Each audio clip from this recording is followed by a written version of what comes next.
শ্রীলঙ্কাতে তৃতীয় দিন শুরু হলো একটা অ্যাডভেঞ্চারাস সকাল দিয়ে। প্রায় ভোর 3:30 নাগাদ আমরা বেরিয়ে পড়লাম জঙ্গল পার হয়ে ল্যান্ড রক দেখতে যাওয়ার জন্য।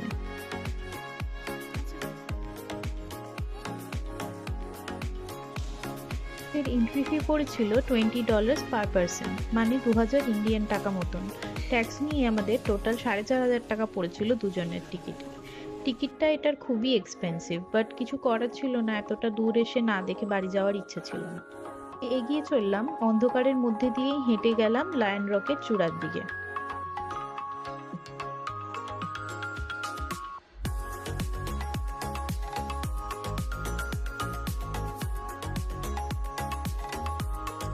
ভিডিওতেই বলেছিলাম লায়ন রক কিভাবে শ্রীলঙ্কার ইতিহাসের সাথে জড়িত। আমি আগের ভিডিওর লিঙ্কটা এই ভিডিওতে দিয়ে দিলাম, চাইলে দেখে নিতে পারো। হাঁটতে হাঁটতে পৌঁছে গেলাম চূড়ার মাঝামাঝি জায়গায়। এখানে একটা বিশাল আকারের সিংহের পা খোদাই করা রয়েছে। প্রাচীনকালে এটাই ছিল কিং কাশাপ্পার প্যালেসের মেইন প্রবেশদ্বার।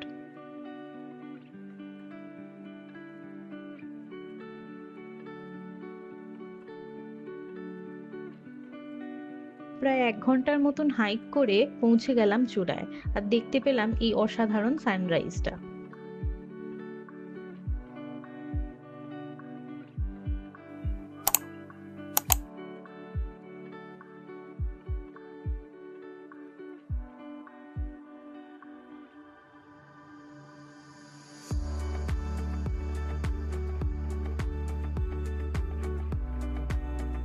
জায়গাটা কিন্তু খুবই গরম, অনেকটা আমাদের কলকাতার মতনই।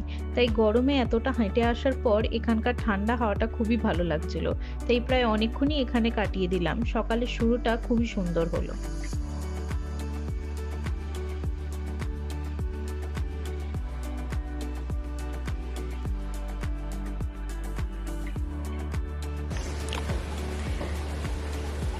So it's day 3 in Sri Lanka. আজকে আমরা সিগিরিয়াতে আছি and this is our hotel. So this is basically the garden. ভীষণই খুব সুন্দর জায়গা। আর শ্রীলঙ্কাটা খুব ভালো লাগছে কারণ স্পেশালি এখানে এত গ্রিন চারদিক, আর খুব ন্যাচারাল।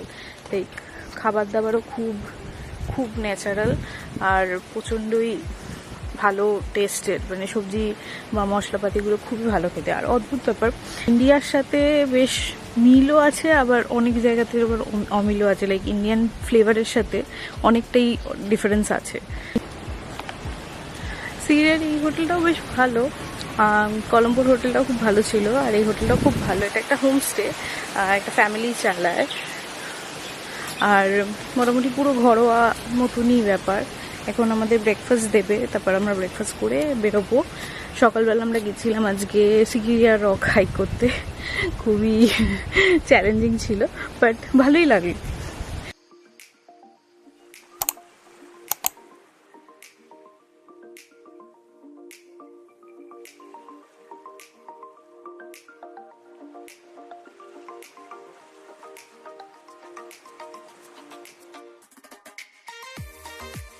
আপাতত এখন আমরা ব্রেকফাস্ট করছি, চলো ব্রেকফাস্টটা দেখে নেওয়া যাক।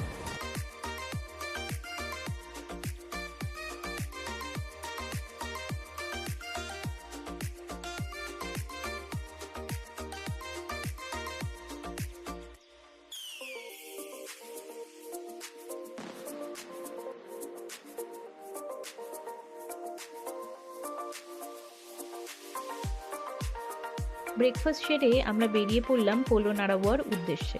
সবুজ ওয়াইন্ডিং রোডস দিয়ে যেতে দারুণ লাগছিল। প্রায় 1 ঘন্টা মতন পরে পৌঁছে গেলাম পোলোনারাওয়াতে। প্রথমেই চলে গেলাম পোলোনারাওয়া মিউজিয়াম দেখতে। এখানে 11th থেকে 13th সেঞ্চুরির অনেক এনশিয়েন্ট আর্টিফ্যাক্টস রাখা আছে।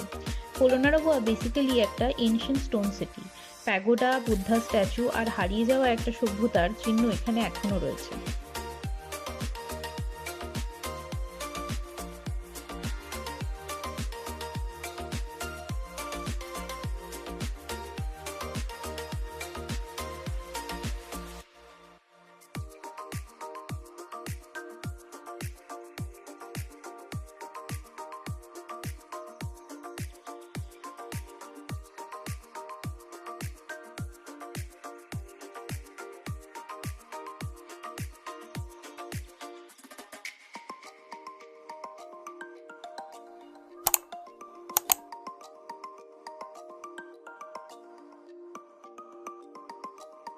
সত্যি বলতে সিগিরিয়া জায়গাটা আমার সবচেয়ে কম ভালো লেগেছিল। তার কারণ এখানে প্রচন্ড গরম ছিল, কিন্তু সিগিরিয়াতে খাবার খুব ভালো ছিল। শ্রীলঙ্কার বেস্ট অথেন্টিক শ্রীলঙ্কান খাবার আমরা এখানেই খেয়েছি।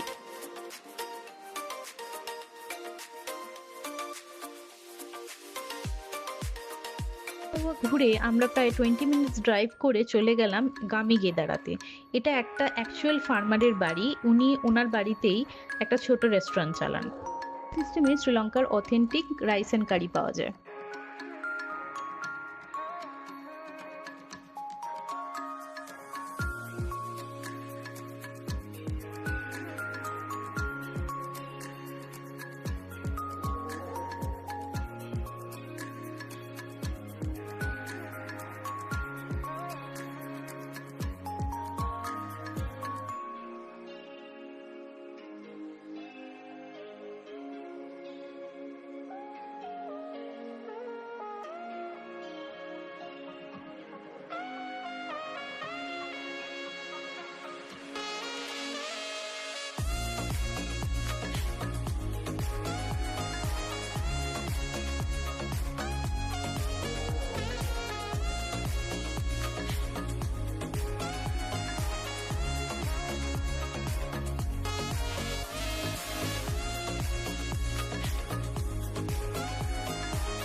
পাতা দিয়ে বানানো থালা, তার উপর কলা পাতা, তার মধ্যেই সাজিয়ে নিলাম শ্রীলঙ্কার নানা রকমের খাবার।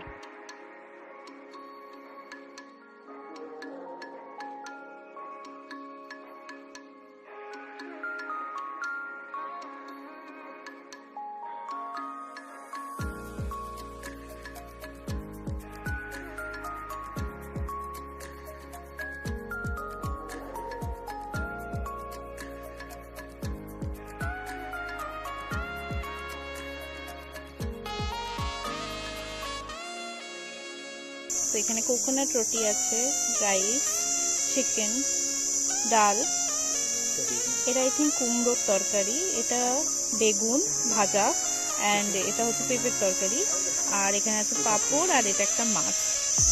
মোটামুটি আমাদের দেশের মতনই। দেখা যাক খাবারটা কেমন খেতে হয়।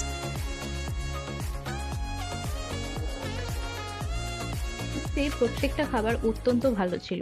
এত ভালো খাবার আর প্রকৃতির উপভোগ করতে করতে লাঞ্চটা দারুণ কাটলো। খাবার শেষ করে আমরা খেলাম শ্রীলঙ্কার ফেমাস দই আর কোকোনাট ট্রিকেল বা কোকোনাট হানি, এটাও খুব ভালো ছিল। এখানেই শেষ হলো সিগিরিয়ার গল্প। ভিডিওটা কেমন লাগলো কমেন্টে জানিও। ভালো লাগলে একটা লাইক আর চ্যানেলটাকে সাবস্ক্রাইব করতে ভুলো না। শ্রীলঙ্কার আরো ভিডিও আসবে। Until then, tata.